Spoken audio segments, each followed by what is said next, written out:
bring you The Witch's Tale, written and produced by Alonzo Dean Cole.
And now let us join old Nancy, witch of Salem, and Satan, her wise black cat.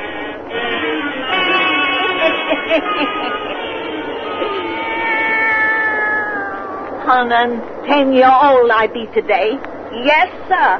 110-year-old. Satan. A lot of folks have been writing us letters asking how old Nancy got to be such a nice ripe age.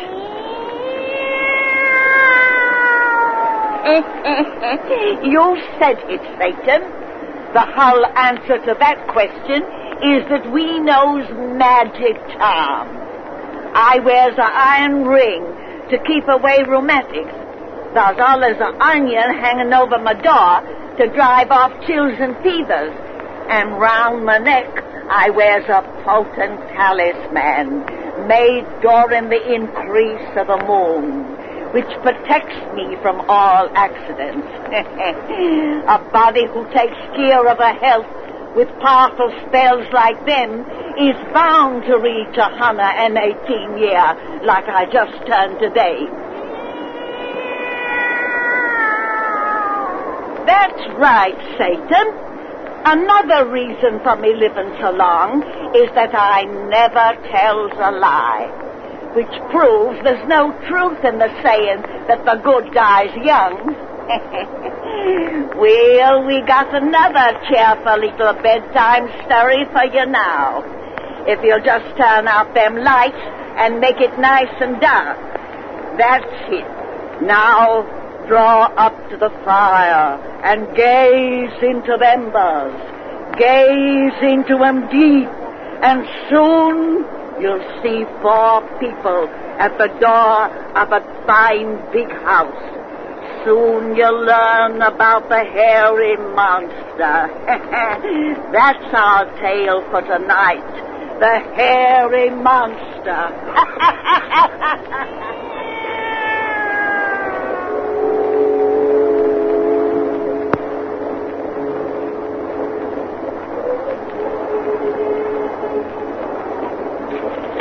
Here we are. Now, just a moment till I find the light switch. Hurry, Mr. Weeks. Gosh, yes. We're terrible excited. I have it. Now, look at the inside of your new home. Oh. Gee whiz. Barbara. Like it? Oh, it's heavenly. A regular mansion. Perfectly And scrumptious. it's all yours, Miss Turner, house, grounds, and furnishings. That is, you'll carry out the conditions of Mrs. Hawker's will and live here continuously for 1 year, beginning tonight. If she'll live here. Huh? Try and get you away, eh, perhaps? Well, I'll say so. After you and Aunt Maggie and I have had to live in 2 rooms and a kitchenette all our lives. Oh, doesn't it just seem as though we're dreaming? My. I can hardly believe it. It's true, all right. Look, Dad. Mr. Weeks even had a telephone put in for us. I've had the place set in order as though I was moving in myself. Doesn't look like a house that's been closed and tenantless for 5 years, Well, does it? it's just perfect. Everything. Absolutely scrumptious. I'm going to get our baggage from the car, so I'll have nothing to do but explore. I'm going over the place from cellar to attic. Rodney, don't forget to bring in my hat box and umbrella. I won't, Aunt Maggie. Aunt Maggie, just look at these gorgeous window curtains. Real lace. My. But the kitchen is what I want to see. That's my special ballywick, Mr. Weeks. Where is it? You'll find it at the end of this hall, Miss Carpenter. Excuse me. I've got to have a look at the kitchen before I do another thing. Oh, we're all so terribly excited, Mr. Weeks. And we'll never forget that our good fortune is entirely due to you. Oh, nonsense. I'm only acting as any attorney would to serve his client's interests. But other attorneys kept this place away from us for 5 whole years. Well, they had no legal grounds for their action, as the courts have finally decided. The terms of Mrs. Hawker's will were specific and clear, in spite of certain rather strange provisions. Her sister, Helen, was named as sole heir. And in the event of her demise, it was provided that the estate should pass to her nearest female kin, which happened to be you.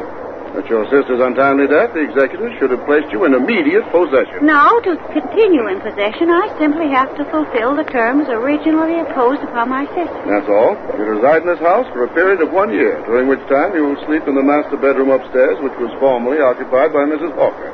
You are not to pass so much as a single night away from here, and you must spend at least 3 hours in that bedroom from every midnight to sunrise alone. Funny condition, isn't it? But a very simple one.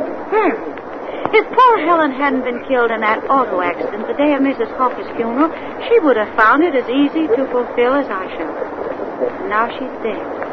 And I have this wonderful house. Your sister must have been a very sweet and lovable character. Mrs. Hawker had known her scarcely 2 weeks when she executed that will in her favor. Wasn't it extraordinary? Helen was only her paid companion, a trained nurse like myself. Strange, the workings of fate. Now you, whom Mrs. Hawker never even met, become her heir. What sort of woman was Mrs. Hawker? Helen used to write that she was very peculiar. Well, that's proven by the queer conditions of her will. But despite her eccentricities, Helen wrote that she was a highly intelligent old person who spent most of her time in scientific research. I've heard that, but I hardly think that her studies were very scientific. You'll find some mighty queer stuff in the library she left. Works on magic, alchemy, and such outlandish things as that. Is that what she studied? They're the only book titles. I don't know what the volumes treat of that are written in Chinese. Chinese? Yes, you've inherited quite a collection of Oriental literature. Mrs. Hawker spent most of her life in Tibet. She was the wife of a missionary, I believe, and that's all I or anyone else in this town really knows about her. But she made no friends or confidants. From the time she came here 15 years ago and built this house, she rarely left it. In fact, she scarcely ever left that room upstairs, which you'll occupy in accordance with her will. She must have been very eccentric. That provision isn't the only strange one in her will. You don't have to worry about the others. The executives had seen to their fulfillment. I know. But why? Hey, help me, someone. God. I'll unload you. Right there. Much obliged. I wanted to get all this luggage in at once, so I'll have nothing to do but look over our new residence. And besides, it's Mr. Weeks' car we had cluttered up with this stuff, and he may want to drive it home sometime tonight. Say, it's nearly midnight. I must be running along now. Oh, it was awfully good of you to meet us at the train and bring us out here. I wanted to enjoy your first excitement over the place. Oh, Barbara, the kitchen is simply scrumptious. There's copper pots and pans, real silverware, china dishes. Rodney, did you bring in my big hat box and umbrella? Here they are, Aunt Maggie. Oh, thank goodness. Well, I'll run along. Guess you'll find things comfortable enough until you can make your own arrangements. Everything's wonderful, thanks to you. You've been a real friend, Mr. Weeks. It's all been a pleasure for me. Good night. I'll take you to the door. We'll all take you. My stars, the moon has come out. Isn't it nice? It was dark as pitch when we drove up here.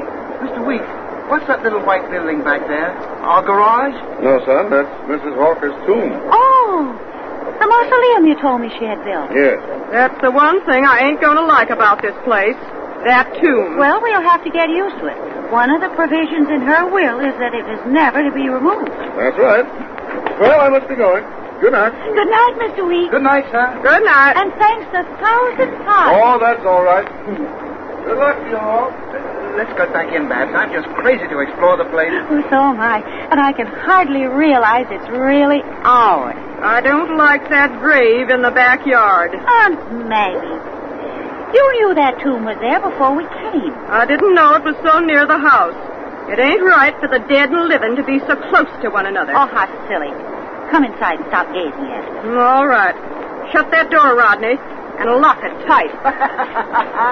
You ain't afraid Mrs. Hawker will get lonesome out there and try to pay us a visit? If she wanted to, locks and bolts wouldn't stop her. Ghosts can get in anywhere. Oh, Aunt Maggie, don't be so ridiculous.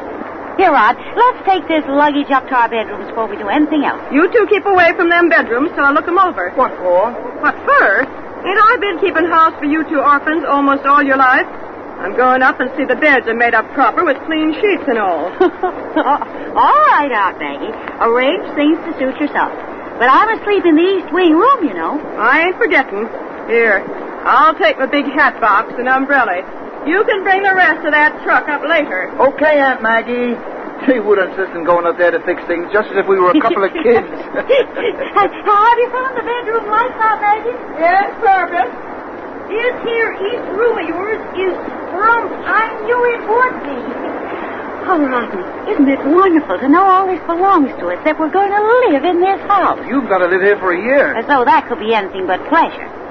Oh, tonight, I'm just the happiest girl in the world. What was that? Aunt Maggie! Come upstairs. Something is wrong. Aunt Maggie! Aunt Maggie! She doesn't answer. Well, the lights have gone out up here. We're in the dark. Aunt Maggie, where are Here, you? give me your hand. The East room this way. We find her there. Oh, why doesn't she answer us?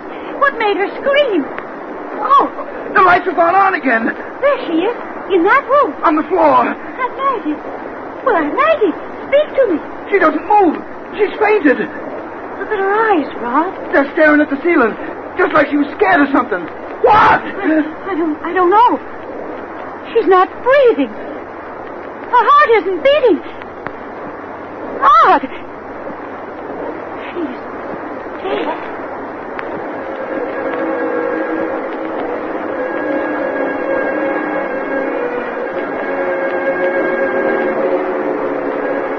You still insist, Doc, that this woman was frightened to death? I do, Lieutenant. Until an autopsy shows me some chronic organic weakness that isn't apparent now, I'll say she died of paralysis of the heart muscles brought about by shock.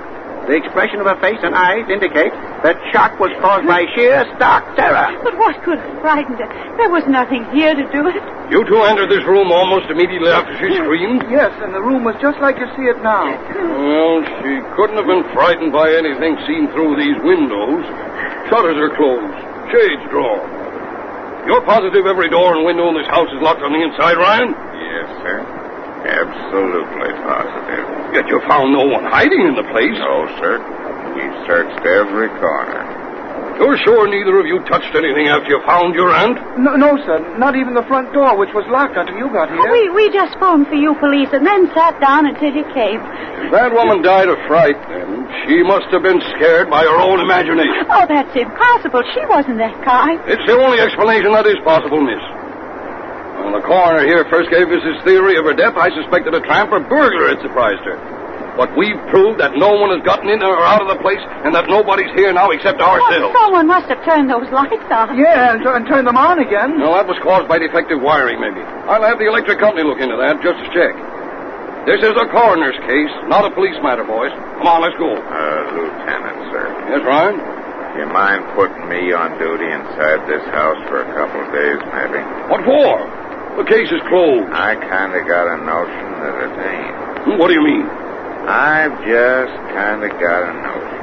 Another of your crazy notions, eh? I've got his idea, boys. Detective Ryan is an authority on spooks.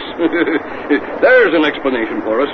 A ghost could frighten a woman to death, and they wouldn't be stopped by locked windows or doors. I ain't suspecting a ghost of being in this house tonight, sir. For I've just found something that no ghost would leave behind. What have you found? This, sir. It was snagged on back of that chair. Hair. 2 hairs. 2 white human hairs. Anyone might have shed a few hairs here at any time. These are most unusual hairs, sir. Look. I'm 6 feet tall, and these hairs are longer than I am.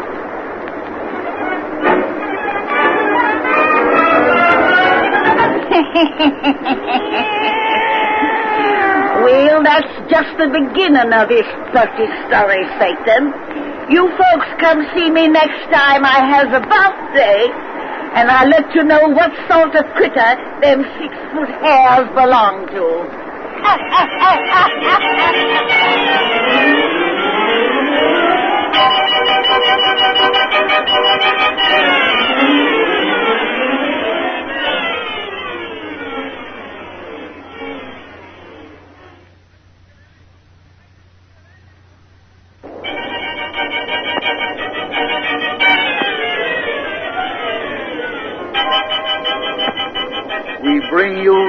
Witch's Tale. Written and produced by Alonzo Dean Cole.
And now let us join old Nancy and Satan, her wise black cat.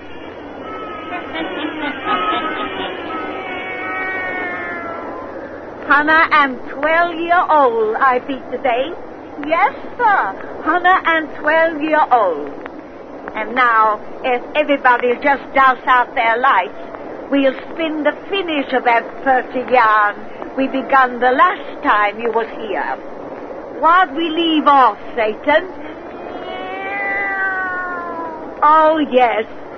We told how that nice young girl named Barbara Tanner inherited a fine big mansion that had originally been left her sister by a strange old woman named Mrs. Hawker, who'd made a lot of funny provisions in her will. Then the house stood empty for 5 years, for the lawyers let Barbara have it. So when she come to take possession with her young brother and her aunt, she was mighty happy. Until she found her aunt lying in a room upstairs, stone dead.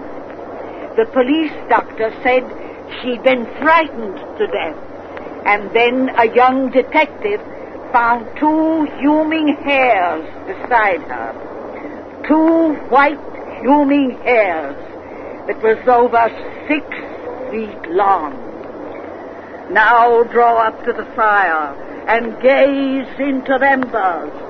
Gaze into them deep and hear the rest of our yarn about the hairy monster. The hairy monster. Ha ha ha ha.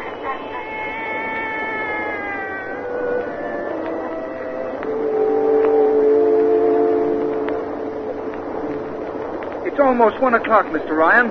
How much longer are we going to sit here in the dark? It's a little before 12. You heard your aunt scream in this room last night. Yes. I kind of had a notion history might repeat itself, but it begins to look like I was wrong. You're all in, aren't you, Miss Turner? Of course she's all in. She hasn't had a wink of sleep. Oh, that doesn't matter, Rod, if there's anything to be gained by watching here. Well, I'd kind of like to sit it out a while longer, if you don't mind. You still think those hairs you found had something to do with Aunt Maggie's death? Well, I kind of got a notion. But what could have hair like that, nearly 6 feet long? I don't know, son. You say the autopsy this afternoon strengthened the coroner's conviction my aunt was frightened to death. Yes, sir. But you are positive no human being could have gotten in here. Mr. Ryan, do you believe in ghosts, as the lieutenant said last night? Well, I keep a sort of open mind, miss. You know, folks are apt to say things ain't so just 'cause those things haven't been a part of their personal experience. I've got a kind of notion strange things happen in this world that can't be explained away by simply saying they couldn't happen. You're Irish, aren't you, Mr. Ryan? Well, Ryan ain't exactly a Polish name. You mean maybe I come by my funny beliefs natural. Belief in the supernatural is common to all races.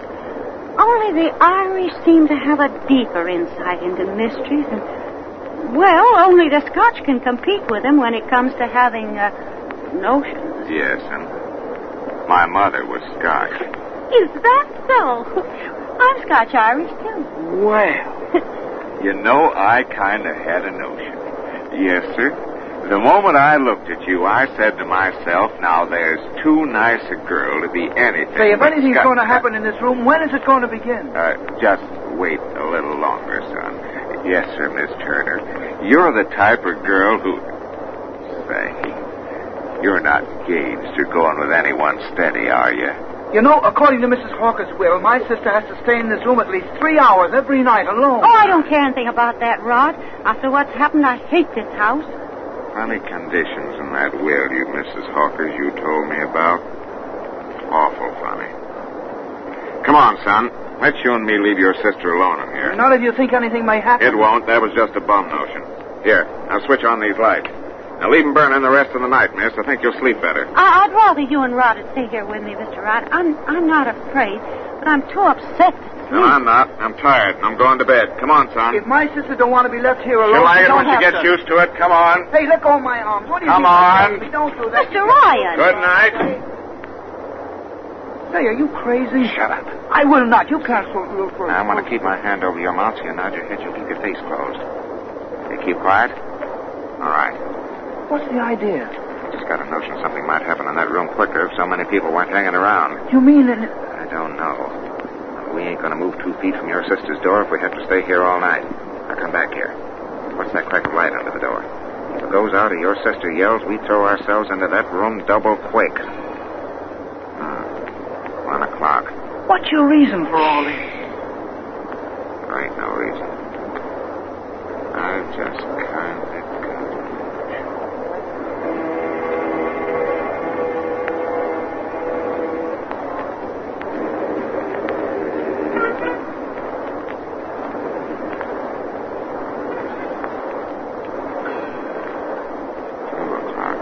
Stood here like statues for a solid hour.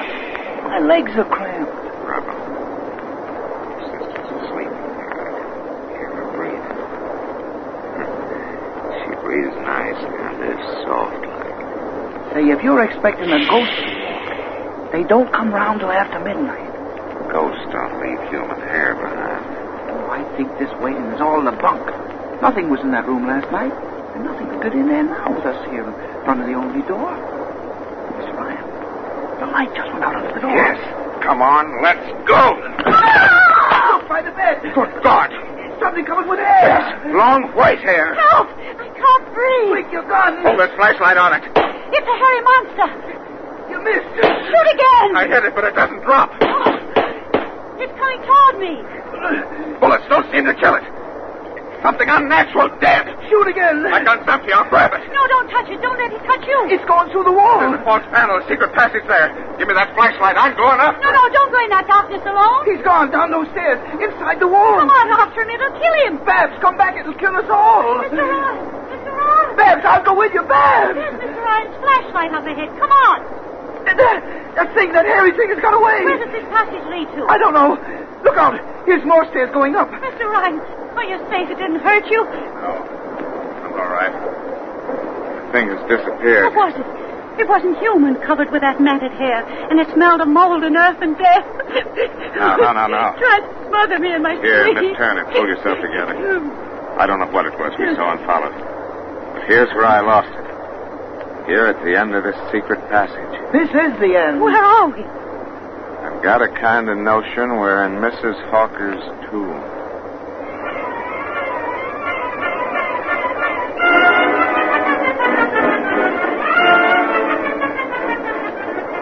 Mr. Ryan, that frightful thing we saw last night couldn't have been Mrs. Hawker. She's been dead 5 years. And you say yourself it was not a ghost? No. Ghosts don't leave hair behind. They're little things like this. What's that? Human fingernail, 5 inches long. I found it by the panel that leads into that passage.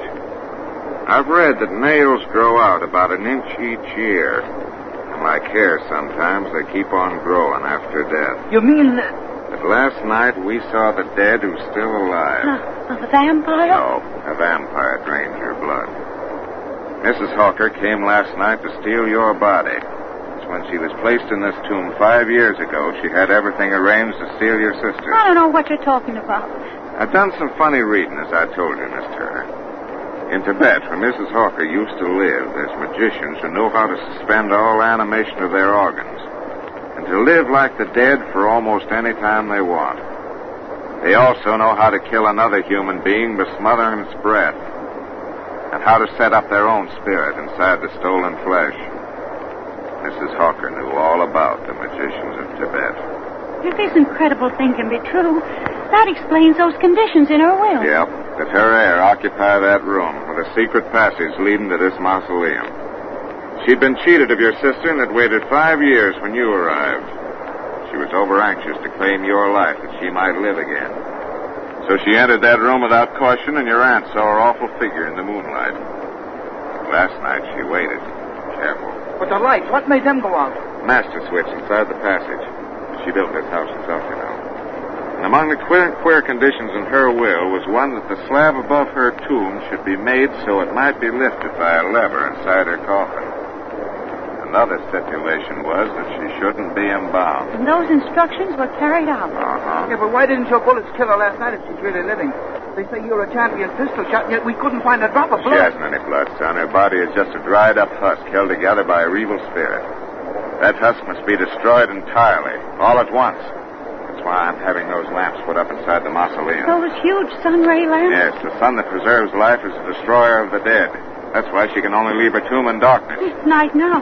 There may be danger from her if you lift that flap. Why don't you wait until morning, until the natural sun comes I out? can't have her in the same world with you another hour. You know, Miss Turner, you're the type of girl who... Everything's set, Ryan. You and your brother wait outside here, just in case anything goes wrong. No, if there's any danger, I'm going with you. Miss Turner, you're not engaged or going with anybody steady, are you? We're ready, Ryan, if you are. All right. Lamp set and lever placed? Everything. Now turn your lamps on before we put pressure on this lever. There they go. All right, boys. Heave the slab off. Here it comes. Now keep away from here, Miss Turner. It's off. You were right. In that coffin is a hairy monster. She's alive. She's getting Now up. turn those rays down there in the coffin. Those lamps went out. What's wrong? Connection came apart. I'll fix it. Quick. She's rising from this Good tomb. Lord. You keep back, Miss Turner. Keep away. She's got a hand for Mr. Ryan. Oh, with those long nails like knives. Those lamps. God's sake, Tear her those away. lamps. She's cutting him to pieces. Get away. Lamps are out again. And the rays are working. Look. She's let him go. Oh, Mr. She's fallen. She's becoming just dust and bones and hair. She's gone. Destroyed forever. Are you all right? I kinda got a notion. Oh, you're bleeding. She slashed your face and throat. Rod, there'll be iodine bandages. Thank goodness I'm a nurse. Nurse? You know, Miss Turner, you're just the type of girl who... Say, are you engaged or going with anyone steady? Be quiet. You're weak and losing blood. But are you? No, not yet. Why do you keep asking me that? Oh, I kind of got it.